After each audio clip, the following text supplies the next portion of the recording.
Hello there. Welcome to another edition of Question Dr. Cleaver. The name is Newdick, Dr. Hermeneutic, that is, and I'm pleased to be with you once again. The good Professor Dr. Reverend Cleaver is away once again.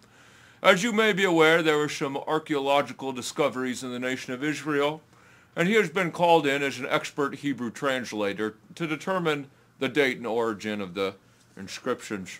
This week he's asked me to answer another great question. Let's see here what we got here. Oh yes, a great question indeed. This week the question is, how did the Holy Spirit interact with people before Jesus?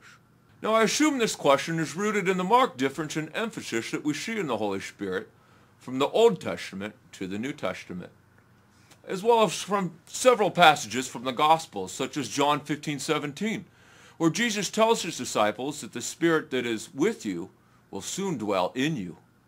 Or such as John 7:39 that says, as the Spirit had not yet been given because Jesus was not yet glorified. Also, Jesus promised that he would send his Spirit in the future. He would send the Helper.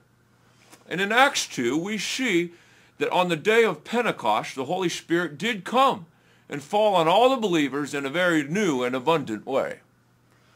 So the question then is, what was the old HS up to before Jesus and the day of Pentecost?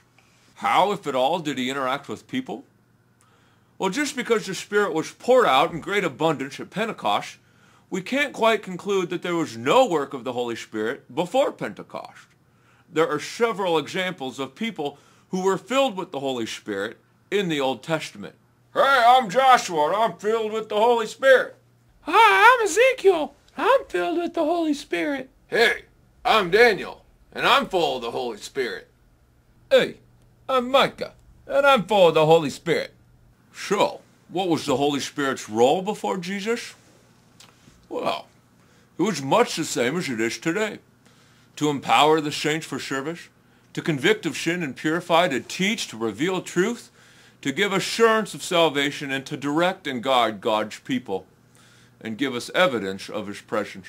So although we can't conclude that the Holy Spirit wasn't active in people's lives before the day of Pentecost and before Jesus, we can conclude that it wasn't until Pentecost that the more powerful, fuller work of the Holy Spirit and all of its abundance was poured out that would characterize God's presence in this new covenant age. So before Jesus, same Holy Spirit, same presence, same roles. But after Jesus, just a fuller and more predominant manifestation. Great question. Keep your questions coming.